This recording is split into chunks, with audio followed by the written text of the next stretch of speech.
What's up, everybody? Welcome to Brandon's Face. It's the podcast about a playlist. I'm Jonathan Beardsley. And I am Brandon May.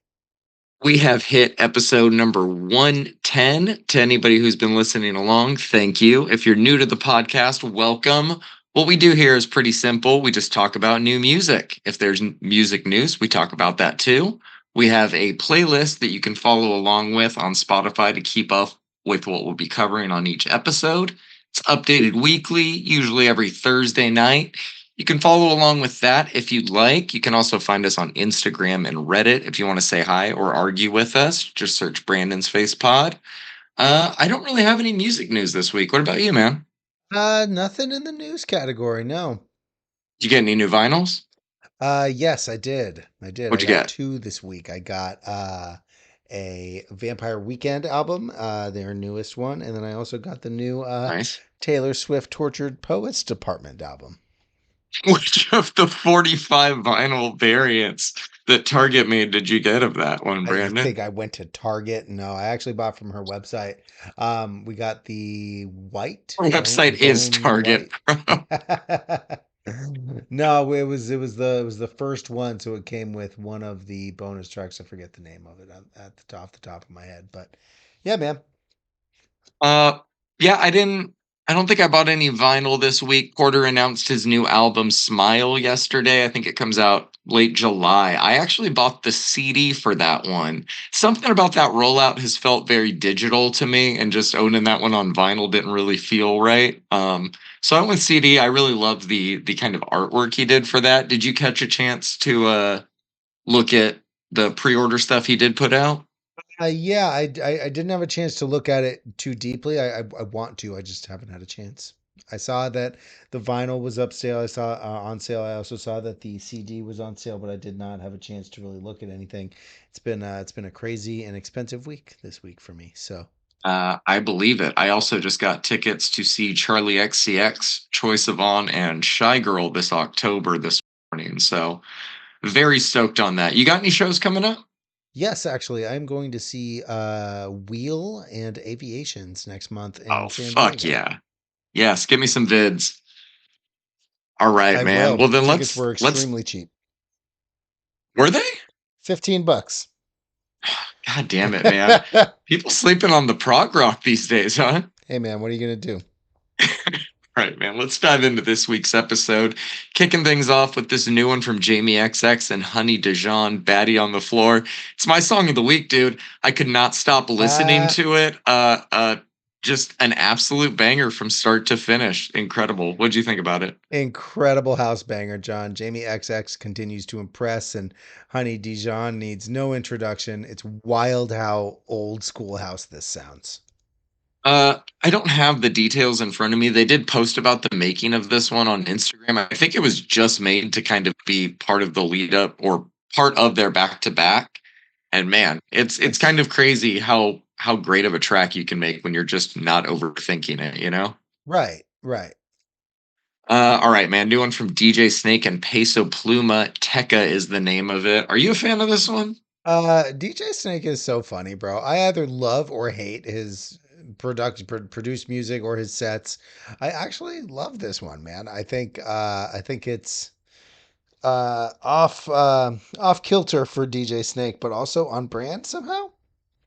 I'm in a hard disagree with you, man. I like Peso. I usually do not like DJ Snake. I'm not feeling this one. I think it's just repetitive. It breaks the unwritten rule of no sirens that make people driving nervous. Just not for me. Pass on this one. That is true. I was in the AMPM parking lot the other day and this song was just on and I got some weird looks as soon as those sirens came on. You fucking cop, bro. Yeah. Um, Alright. Got this new one from Dimension and Alice in Wonderland called Satellite. I know a lot of EDM artists have been going back to these old school DDR techno sounds, but I'm still having a lot of fun with it. Allison is always great, but this is my first time hearing Dimension, and as far as I'm aware, just really great shit here. So shout out to Dimension for this one as much as Alice in Wonderland. It's a really good track. What'd you think of it? Yeah, I actually really like this one. I love how like seamlessly it transitions into drum and bass like halfway through the track. Yeah. I love those late '90s, early 2000s trance chords, and Allison's vocals sound great here. I mean, there's nothing to dislike on this one. What's your not what's the perfect? What's your personal preference? First drop house, first drop techno, second drop drum and bass. Do you like Um, some variance with your drops? I think the last drop drum and bass is usually the better move.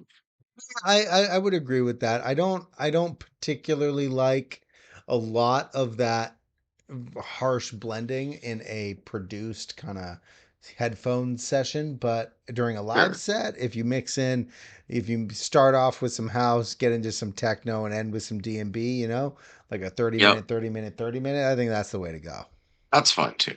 All right, we got a new one from Keto and Chrome Sparks, aka Is You Is You. This one's called Lights On. I think they're 2 for 2 in terms of the singles so far. They announced that their EP Melter will drop August 4th. You excited for it? Yeah, I actually am, man. These chord progressions are just so beautiful. They're really good, man. All of it's really catchy too. Yep. All right, we got a new one from Jan Blomquist and Rodriguez Jr., Destination Lost. Give me your thoughts on this one. Uh, this track was designed in a lab specifically for me. Hmm. Both of these producers know what the fuck they're doing, man, and they do it on this track so well. Really good stuff. I love that the cover art for this release looks like the movie poster for Face Off starring Nicolas Cage and John Travolta. This song feels like that in that it's two artists arguably at their best meeting up to work on something that will hopefully be as iconic as their individual careers have been to that point. I think They, this track lived up to the hype for both of them for sure. yeah, I think it was good. All right, we got a new one from Eagles and Butterflies called I Need You. I really liked this one, loving the artwork for it. I'm hoping this is the start of Dopamine Volume 2. What are your thoughts on it? Yeah, I hope so too. Especially that, we kind of got confirmation when he named it Dopamine Volume 1. But Yes. yeah, good track for sure. I wish there was a little bit more progression. But it's a little samey all throughout, but I liked it. Baseline is crazy, as is tradition with Eagles and Butterfly. All right, man. Talk to me about this new one from Spore, Two Fang. And welcome to my song of the week, John. What a I had a fucking feeling. banger, dude. Spore just continues to make fantastic music day in, day out. The man just doesn't know how to make a bad song. I agree, dude. The Gooch is not fucking around in 2024, dude. He has The been putting out Gooch. bangers under multiple aliases at a relentless pace to start the year off. This might be his best so far this year, too. I love how off the wall it feels. Those beautiful vocals over some electric drum and bass with some like I don't know what are those like three ninjas sound effects in there, man. Right. Like It's there's pretty so great. much. There's some wheel kicks going on. There's something like that in there. I'm a big fan of this one. All right, we got a new one from FJAAK called "And You Feel." I thought this was a pretty great track, honestly. I think I just wanted a little more from it. Maybe we'll get an extended mix of it, though. What did you think of it? Actually, I didn't think about that. An extended mix of that one would be good. I think this track is really weird in a really good way. You know? Yeah, I will agree with that sentiment, and I think that goes into our next song too. It's the new one from Wave Dash, Anamanaguchi Cayenne. It's called "Be All Right." Is this also weird in a good way for you? Yes. Man, it just kind of reminds me of it's like if the 2019 Future House kind of melodic moment happened in 2014, if that makes any sense. Mm-hmm. Like it's kind of got that 2014 It EDM does. energy with the 20 with the early 2020s production style. I like it. It's weird, but I like it. I feel like Wave Dash has a lot of that in their sound always. We kind of see in the headlines and articles about like ISO and Knock both being like these revivalists of different eras of EDM of like a decade ago. I think Wave Dash is very much that, just a different form of it, you know? Very much a throwback, though. This was the first track during the rollout that I didn't immediately think was the greatest thing I've ever heard. It ended up growing on me quite a bit over the week. It still hasn't surpassed All Your Love or Had to Go as my favorite of this era so far, but Right. really good track. And man, that is one of my most anticipated albums. It's going to be dropping like right as I'm going on a road trip too, so I'm fucking stoked. Really Legit. excited for that one. Yeah. All right, man. We got a new one from Teenage Mutants and Stoked called Climax. You introduced me to Teenage Mutants recently. Are you a fan of this one? I am, man. This is great. This is wake me the fuck up music, you know? Like, Yeah. Oh, very well put, dude. I'm still relatively new to them, as I said, but everything I've heard from them so far has been really good. Just feels like proper club music. yeah.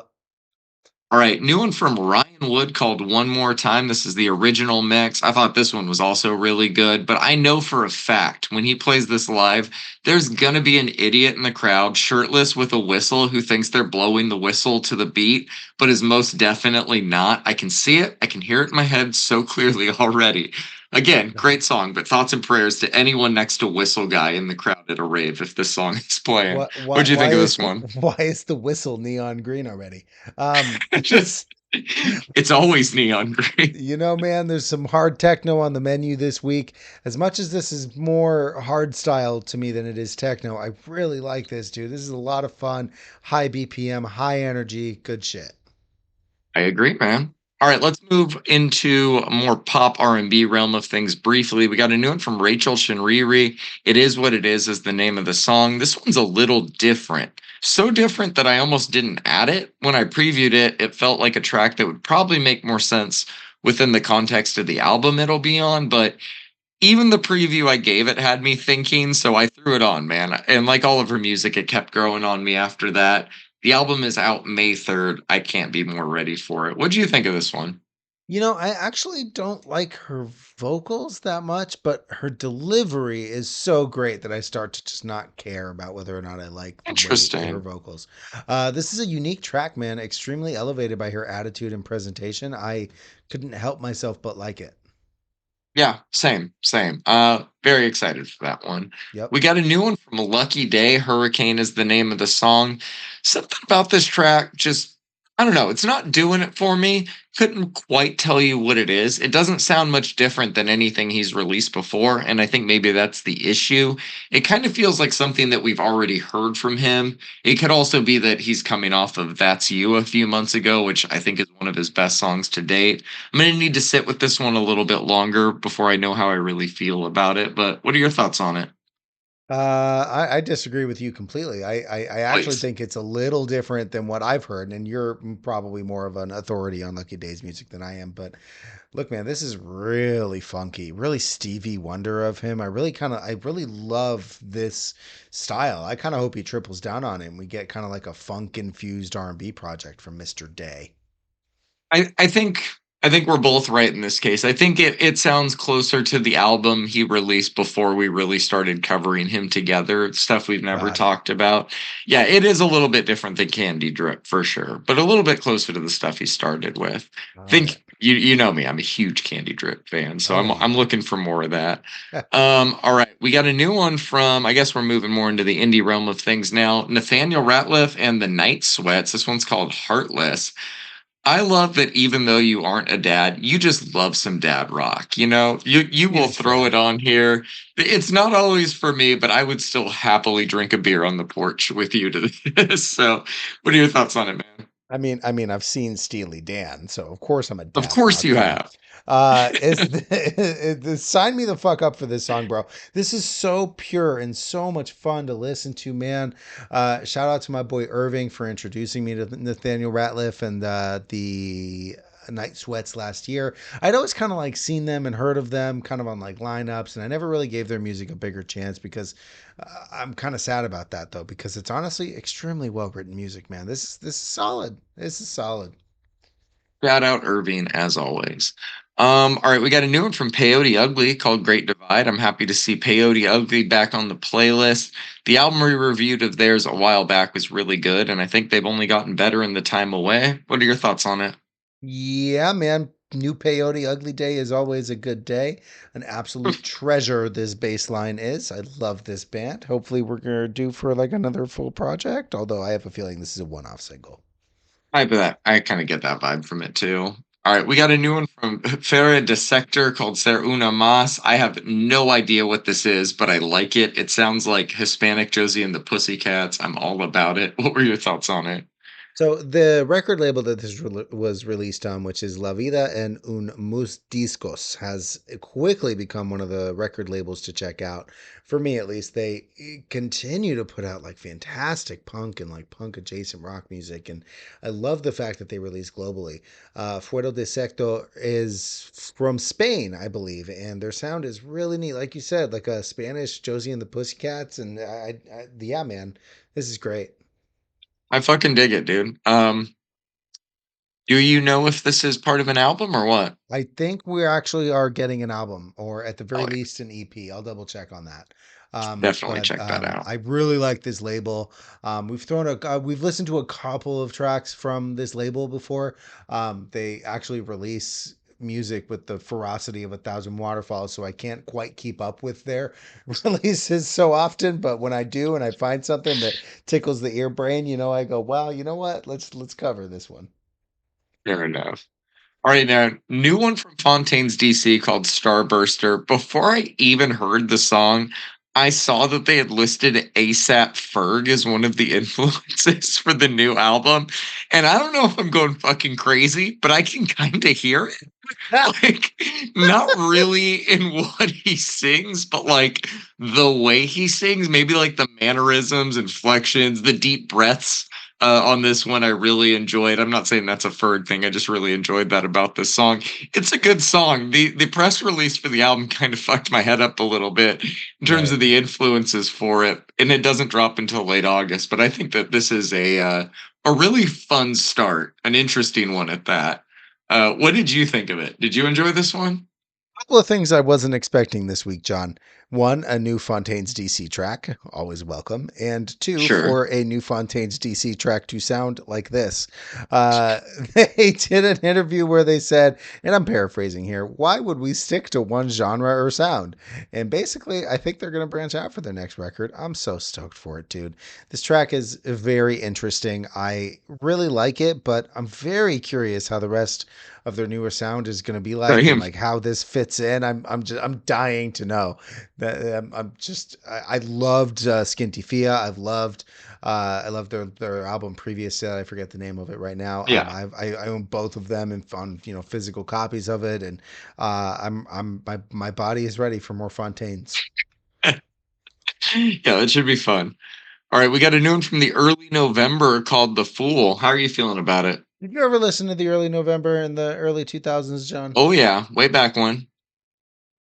All right. Well, Pure Noise is just straight up killing it with their releases lately. And this one is one I was extremely excited for. I got a Bandcamp notification that said Pure Noise Records just announced an album by the early November. And I thought, that's got to be wrong. Uh, it wasn't. The early November was one of the first like actual emo bands that I dived into in the early 2000s. And man, they've still got it, dude. I can't wait for the new album. I'd say this is the MySpace core song of the week, but we have a lot of that this week, John. Oh no, yeah, we got a MySpace Core album of the week. All right, so yeah, dude, I I've always liked the early November, but I never really kept up with them. I think the last album of theirs I can remember listening to in full is The Mother, The Mechanic, and The Path. That was like the mid 2000s, if I'm remembering right. They still sound really good. I don't know if I'll end up going back through everything I've missed of theirs over the years, but I will definitely dive into the new stuff with you. Exciting. Uh, all right, man. New one from Bad Omens, Health, and Swarm. Did this one live up to the hype for you? I don't know who Swarm is, but Bad Omens and Health together kind of seems like A match Yeah, made in hell. I don't know. alt Uh, metal hell. yeah, yeah, something like that. It's good, man. I enjoyed it. It's not. Obviously it's extremely poppy, but I enjoyed it. I mean, we're on the same page here. I wanted it to either be more metal or more industrial. It just kind of was, though. We'll see if it grows on me. I think Bad Omens is putting out a new project soon, so I guess we will be revisiting this one when that drops. Yep.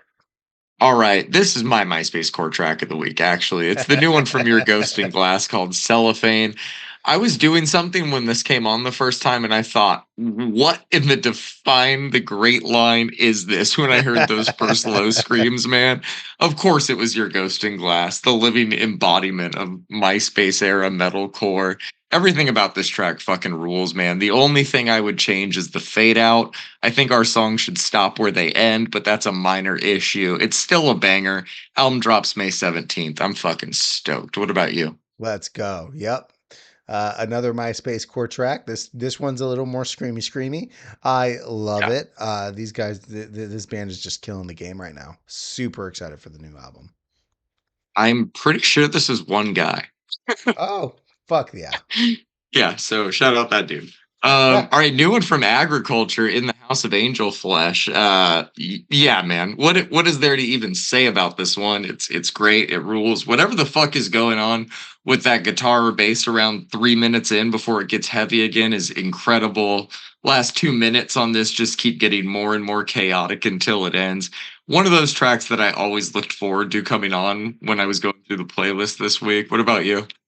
Man, I am just so happy that you added this song. I almost did, but then I was saving room for the other singles, and lo and behold, you had already added it. Of course, yeah. Love Had that. to. This track is gorgeous in so many ways, man. It is incredibly heavy. It's mixed nearly perfectly. It's chaotic and still maintains structure. This is an incredible song. I did. Could not agree more. Very excited to hear their new album, which I think drops in like 2 weeks, really soon. Oh yeah.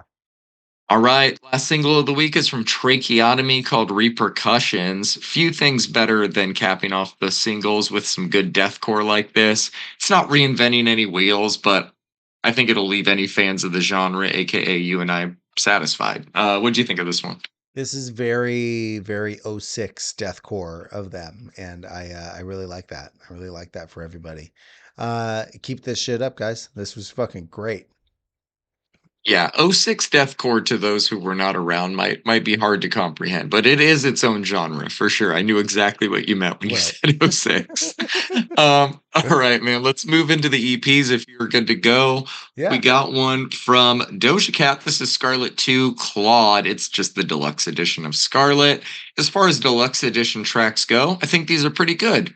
Urge with ASAP is probably my favorite of the bunch. It's really fun. Acknowledge Me and Disrespectful blend pop rap and R&B in the way she always kind of does best. Okay Loser is catchy. I just fucking hate the Okay Boomer lyric. Mask Piss and Head High were all pretty forgettable. Again, it's decent for a deluxe, but I don't think any of these tracks will exist in the public consciousness for very long. What do you think of these ones? I'll be real, bro. I didn't even watch her Coachella performance besides like the first 15 minutes. I think she's really doing the rap thing and legit trying to step away from pop. And I honestly, I respect the double down here, man. Good for her. She's a decent rapper. I dislike a bit of her lyrics, but she most definitely has a sound. That ASAP feature is great, and I like them. I like at least half of these songs. So let's go. She notably did not play "Kiss Me More" or "Say So" during either of her Coachella sets. So I Honestly, think you good are for right. her. Fuck yeah. Fuck yeah. I remember seeing no most people won't know this name, but a guy named Alex Clare with my wife about a decade ago who had a really popular like dubsteppy R&B song that was in like an Apple commercial or an internet commercial or something. And we saw him in San Diego one night for like $10. And I remember he came on and he played that song and right after he's like, that's how you get a bunch of people to leave really fast. And then he went into the real good shit, just hours of covers and shit. It was Gotta fucking rad. gotta do the deep Um, cuts, man.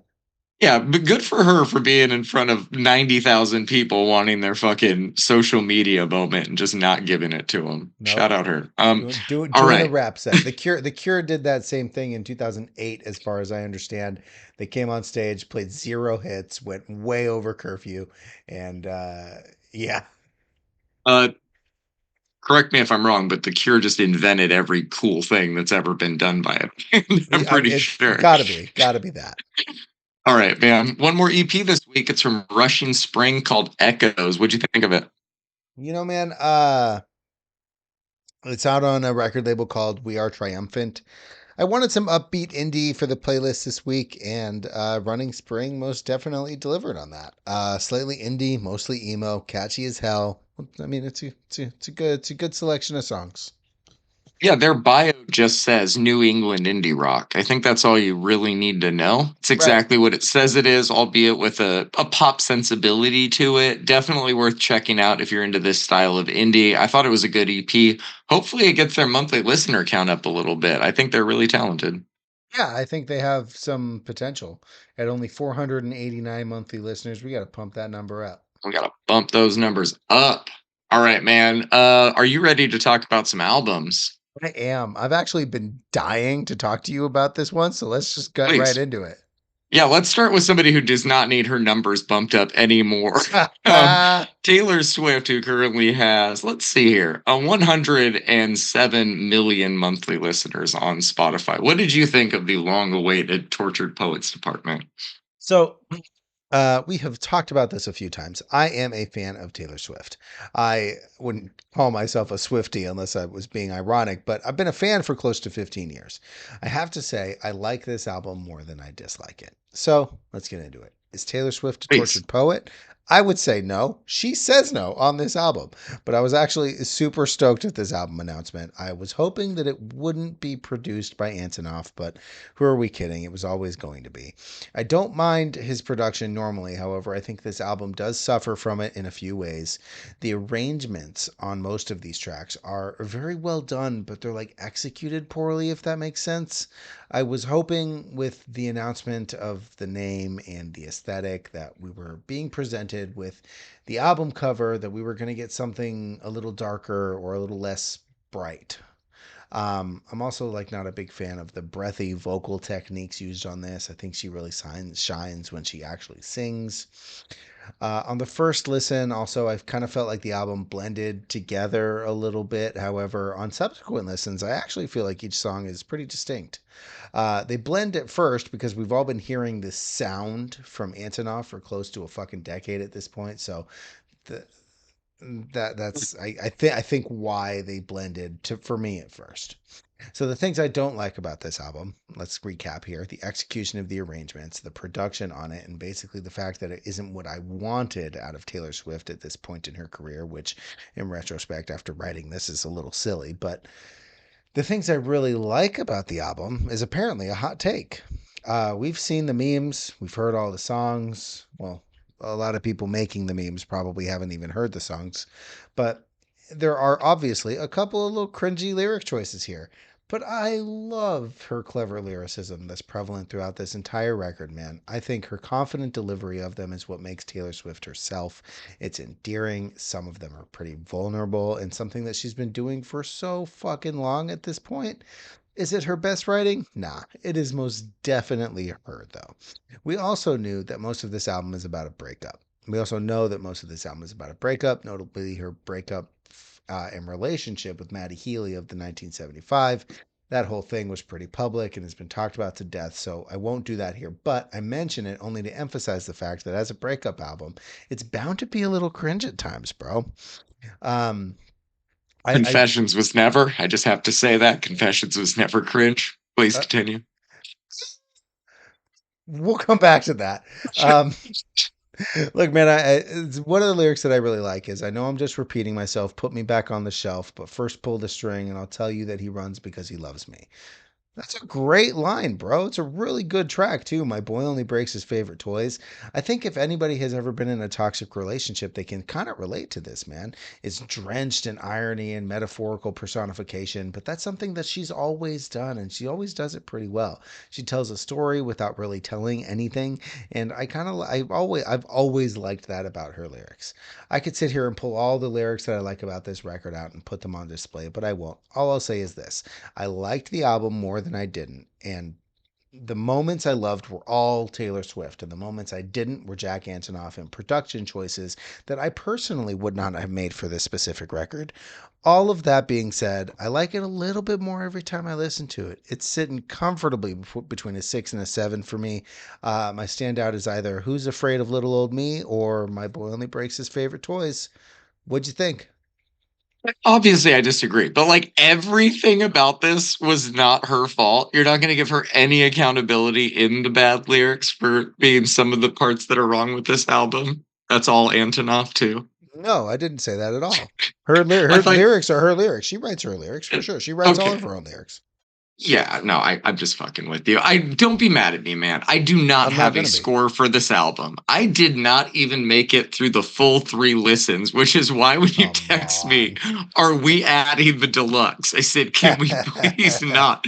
Look, I threw it on here because she is the biggest artist in the world today. I felt like we should at least try to listen to it. And I know you've always kind of followed her career, and I like to get your thoughts on it more than anything. She's never been my cup of tea, but I made it through Midnight's just fine. I think I gave that record a 6 or 7. This one just bored me, even when it's trying not to be boring. There's obviously more than a few terrible lyrics on this album. The Grand Theft Auto stuff, the Charlie Puth stuff, who notably does not have a feature on either of these albums if he's so great. The 1800s lyric, like you said, it all goes on and on. It's just so dumb, man. I don't know, man. I don't want to shit all over it because it was never for me to begin with. So I'm just I gonna want to say push back on you a thumbs little. down. I want to Please, push back on please. you a little bit. So there's a Yeah. lyric about the returning to the 1830s without the racism, right? That lyric taken out of the song is obviously super fucking dumb.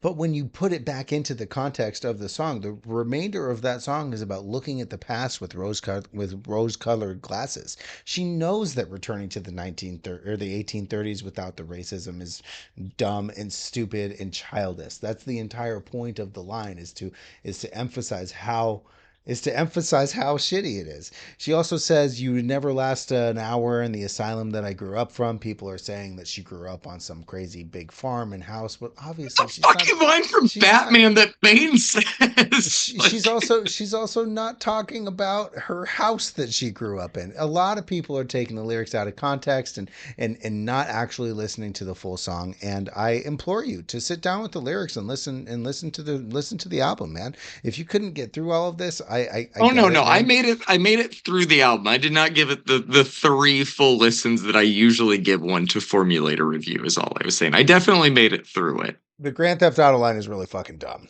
I don't really like that line at all. And there's a number of lines even because I think that one's on the deluxe, which I haven't even listened to all the way through because we had a lot of good music this week. Um, the Florence song is really good. Dude, even like Down Bad with the lyrics being down bad. I mean, that is a little childish, but at the same time, dude, the rest of the lyrics without the down bad part are they're kind of like they're kind of good. I feel like people are hating just to hate, and that's gonna happen with an artist as popular as Obviously. Taylor Yeah. Swift. It's gonna happen, right? And I'm not I'll gonna agree sit with here that. and Yeah. defend her at all costs, but I am gonna push back on people who throw that line on there like the 1830s line because clearly y'all didn't listen to the song. That's just the way that we it we is. we don't have to agree on that line or this album. It is also this album is not just produced by Jack Antonoff. It is also produced by Aaron. How do you pronounce his last name? Dressner of the Dresden. National. I don't That's the think an second album half. made by Taylor Swift, Aaron, and that guy were ever gonna land in my good graces. It just wasn't gonna happen.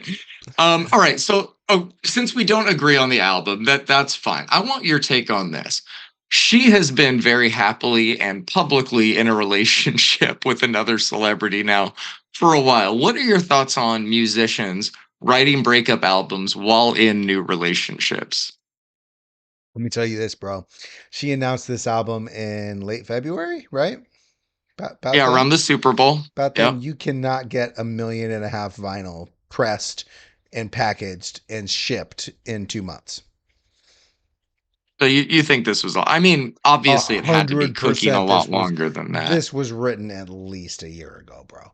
When you think about how album cycles work, there is no possible way for an artist as big as her to rush this. I mean, vinyl plants have been famously clogged up, right? Even from Mhm. artists, even like by Taylor Swift, it takes a long time to press those things. And I got mine. It was The later Adele than incident.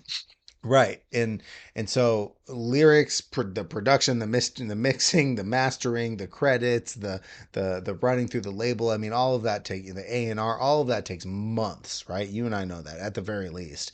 And to even get into the studio, she probably recorded this album pre her Eras tour. I'd be surprised if that wasn't the case. I would imagine some of it was recorded during the Eras tour. She's not one to be shy about flying back and forth between That's places. also very true. That's possible.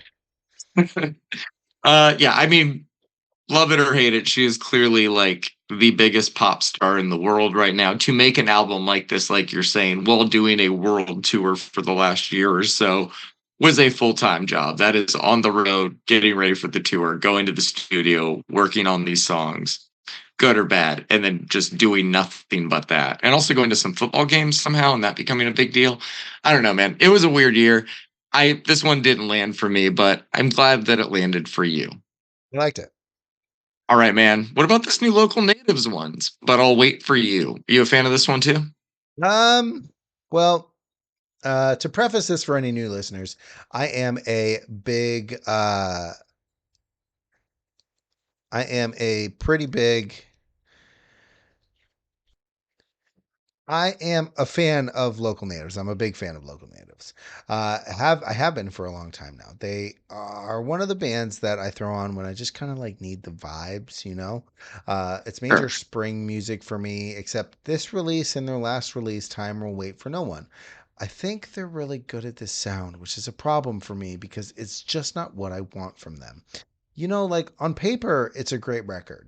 There are slightly intricate riffs and guitar licks, there's beautiful harmonies and beautiful melodies. It's just too slow, man. For me, at least. When I sit down in my headphones and I engage with it, this album does bloom and it kind of takes on life. It's a headphones album, and Alpharetta kind of really sets the stage for that. Throw It in the Fire has some like seriously beautiful vocals and harmonies kind of layered over some great string work. Neon Memory picks up the pace a little bit, especially with the percussion work. The album kind of ebbs and flows from there. There's tracks like Camera Shy and April kind of keep the tempo and pace up, but they're intermixed with tracks like Raincoat and Ending Credits and Walk Before You Run, which is just not the vibes I was hoping for with a new local natives record. I probably will only return to the couple of songs that I really like, but I hope we get another Sunlit Youth out of them one day. It's between a 5 and a 6 for me. Either April or I'm sorry, Throw It in the Fire are my standouts. What did you think about this local natives record? So I didn't enjoy the singles leading up to this release at all. So I found it kind of surprising at how decent I thought the album was when I got around to it. It's not one that will be staying in my rotation or making a dent in any like end of the year list, but I really didn't think it was that bad.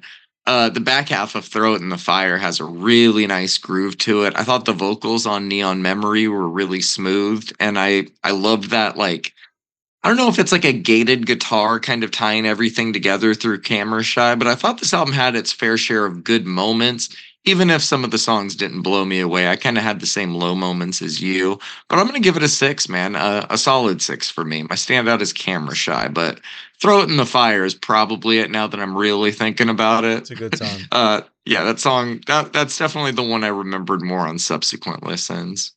Nice. All right, let's talk about this new one from Boris Brejcha. Level One, the album is finally out. Did it live up to your hype? Dear God, John, we got 2 hours of Boris Brejcha this week. Yes. I think that there are Some absolutely incredible tracks on here, and the atmosphere that he's able to create is kind of unmatched right now. The chords he uses, the synths he uses, and the way he kind of puts everything together after building for 8 minutes at a time is quite honestly breathtaking, man. Tracks like Ice Cave really come alive after the 6 minute mark, which I love. I will say, though, that quite a few of these tracks sound extremely similar to one another, and Hmm. not in like a good way. I feel kind of the same about Stefan Bodzen's last album, Boa Vista, Yeah. which unsurprisingly is in the same genre. I love Boris, and I think he has created an album filled to the brim with electronic weapons and IDs that he's been playing in his sets for a bit now. It's good stuff. It's a bit of a trudge at 2 hours, though, which is why I actually don't think this was meant to be an album, but more so like a compilation of IDs. It's a 7 for me. Yeah. Terminal Zero is going to be my standout here, although it's probably closer to a 6 because of how just not cohesive this thing is. I was gonna make the note that like, oh well, don't really count SpaceX Vienna and Miracle at the end because those are just the full mixes and not the edits that are part of the album. But the album is still over 2 hours, Right. even without those three songs added Right. on. Yeah, dude. The album is good. Obviously, we heard a lot of these tracks as singles over the past year or so. We kind of knew the sound we'd be getting with this one. There's not really any surprises on it as much as there's just kind of creativity within the space that he usually operates in. There's no sudden out of genre drops on here. It's pretty concise for a 2 hour album. It's not short. I don't know if it fully earns the runtime, but for as good as it is, it never really transcended to great for me. I think it could just be the week I was having or how desensitized I am by some of these songs since I've heard them so many times before this. But it hasn't fully clicked with me as like a new album of the year contender or anything like that yet. It's just a really good EDM album. Hey, I man. too have it around like a 6 and 7. SpaceX is my standout. That one's really good. It's a good one. All right. We got this new one from Cloud Nothings, Final Summer. I know their last album was a big favorite of yours. What about this one? So, this was actually one of my most anticipated releases of the year. I'm glad it Yeah. finally came out, and I'm happy with the result, man. Cloud Nothings has put out some great rock music in a time when rock music has not been a massive mainstream seller. This is the second album of theirs we've actually covered on the podcast since 2021, and I think this album fits very, very well into their discography. We've got summer vibes all around, so let's get into it. Final Please. Summer really sets the tone for me. I'm a big fan of the way they use the keyboard on this one. It's fun, upbeat, good drum fills, good lyrics. It's what you want out of this band, and it's something that they deliver on quite a bit throughout this album. Daggers of Light kind of exemplifies what I really love about this band. Great riffs, decent amount of fuzz, and a drummer that's like hitting the drums like he's got something to prove. It's a tight performance and an album cut to boot. Uh, it's album cuts like this that keep me coming back to Cloud Nothings. The single they released, "I'd Get Along," is another one of those tracks that you really see that pure noise energy coming out in them on this one. Passionate screams, a little bit of emo core energy that just kind of carries on into Mouse Policy. Silence is anything but silence. It's a fuzzy track with a bass line that just won't quit. Running Through the Campus is a catchy little number that again uses a bass led sequence, which I love. I love the reflection and the nostalgia and the lyrics, and this one kind of got stuck in my head quite a bit this week, man. The Mhm. Golden Halo kind of exemplifies why I like this band so much. Again, they're not afraid to add catchy as hell melodies to like a super fuzzy riff, and the way it's presented just kind of does something for me, man. Fans of this band are fucking feasting, not only because we only have to wait a couple of years in between each album, but because they consistently put out good music, man. This whole album is just a great Cloud Nothings album, and they're one of those bands that, for me, that when they drop it, I know it's going to be a 7. But I'll actually say that I enjoyed this album quite a bit. It's short enough at 29 minutes to play again and again on the daily, and that is exactly what I did. So for this one, I'm giving it an 8. My standout is Oh yeah. I'd Get Along. But fuck yeah, I'm glad I lived up to the hype for you, dude. You introduced me to this band, I think around the time we started this podcast. So I was excited to hear something new from them. This project didn't blow me away at first, but what it lacked in wow for me, it just made up for in consistently good music. They kick things off with the title track. I think it really helps set the tone for what's to come with its like breezy riffs, speedy drum fills, catchy vocals. They managed to make every song on here feel unique while also making the whole project feel cohesive, which is a really tough line to walk sometimes. And I think that they released it during the perfect time of the year. It feels like a spring and summer album to me. A lot of bands try and capture that feeling, but few actually do. I think they pulled it off with this one. Perfect runtime, too. 10 songs, 30 minutes. Love it. I'm going to give it a solid 7. My standout is I'd Get Along. But the title track is actually up there, too, man. I really, Great, really great like the song. opener on this one. Yeah, dude. Good album, man. Thanks for showing me them. You're welcome. All right, let's talk about this new one from SeeYouSpaceCowboy called Coup De Grace. You already know I love this. You and I grew up on this MySpace metalcore shit, and they do it in a way that actually sounds and feels like it used to back in '05. That's speaking as somebody who was there. There's modern bands that do the same things they're doing, but lack the most important thing, the sass, the cunty little yelps and the screams, like fucking Blood Brothers, A Skylit Drive, all those ones would do. I can't get enough of that shit. I love the way they tie in all this theatrical bullshit in a way that feels kind of reminiscent of early Panic or the Paper Melody.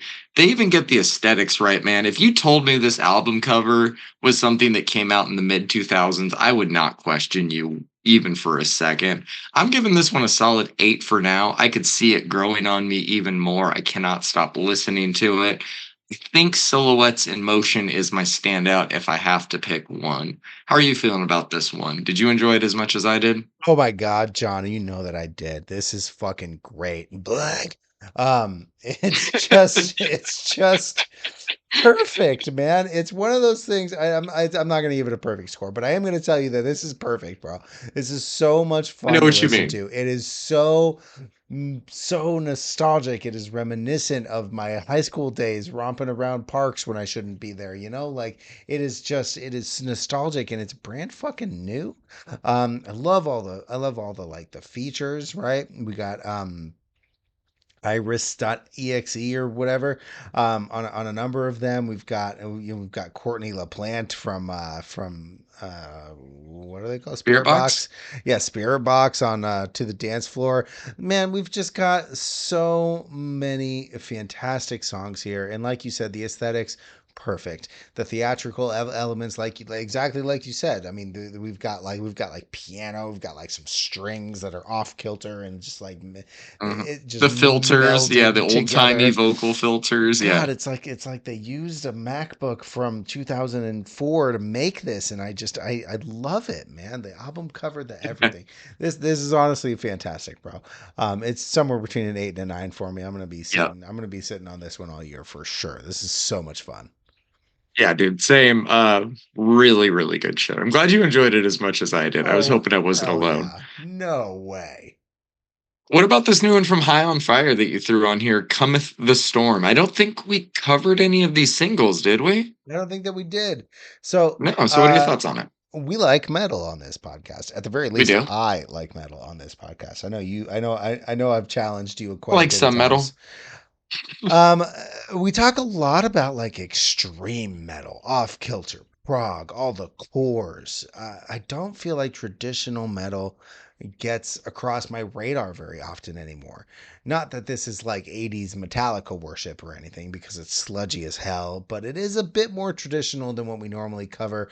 Some of that in there. There's almost zero polyrhythms on this one, and that's to not confuse the stoners that listen to them.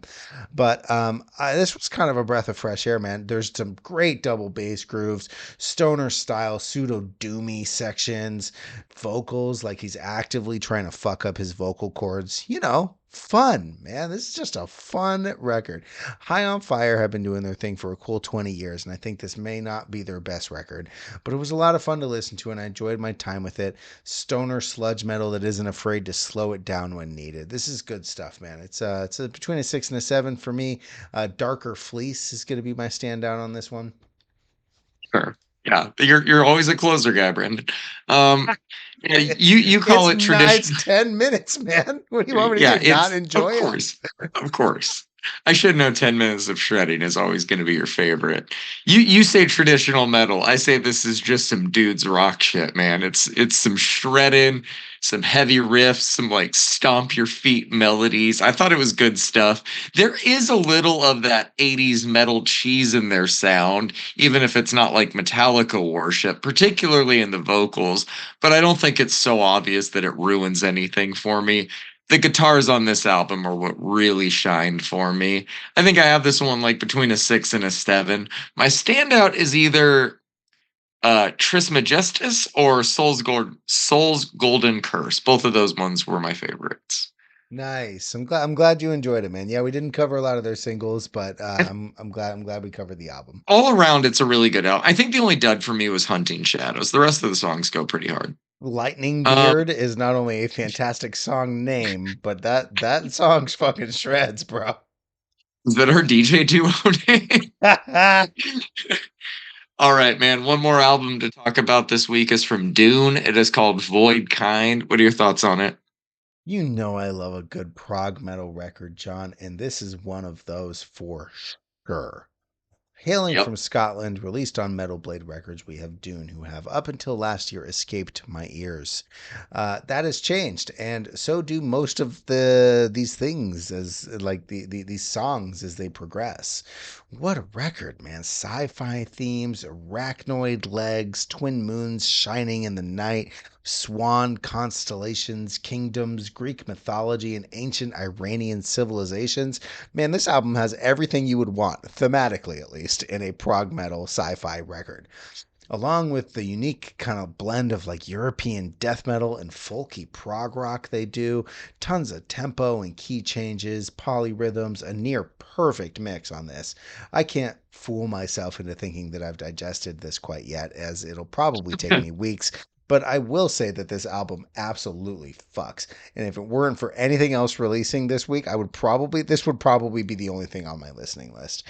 Right now, I have it between an 8 and a 9 for me. It's fucking great.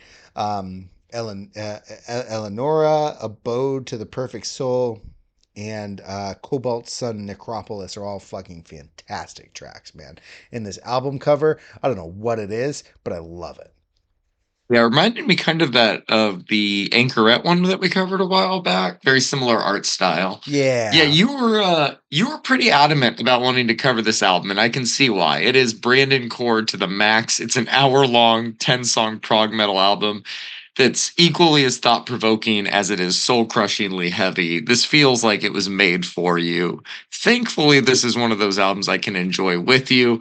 We aren't always on the same page with prog, but we can do the Arnold Schwarzenegger, Carl Weathers handshake from Predator every time that this one comes on and say "Hell yeah, brother" together. It's not quite up there with like Between the Buried and Me and some of the other all timer prog metal stuff that we've covered on this pod, but it's not that far off, man. So thank you for throwing it on. I think I'm going to have it at a solid 7 for now.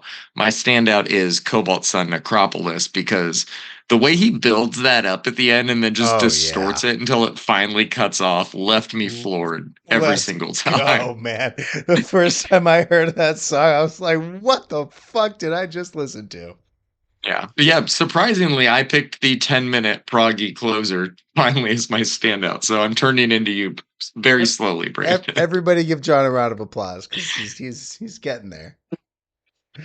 All right, man. That does it for us this week. We will be back again next week talking about that new Justice album and a whole lot more. I know we've got new projects dropping tonight from Alan Raymond, Iron and Wine, Microwave, Party Cannon, St. Vincent, and more. Follow along with the playlist the podcast is based on so you can keep up with everything we'll be talking about next week. It'll be updated tonight. You can find us on Instagram and Reddit. Just search Brandon's Face Pod. We'll catch you next time. Peace. Peace.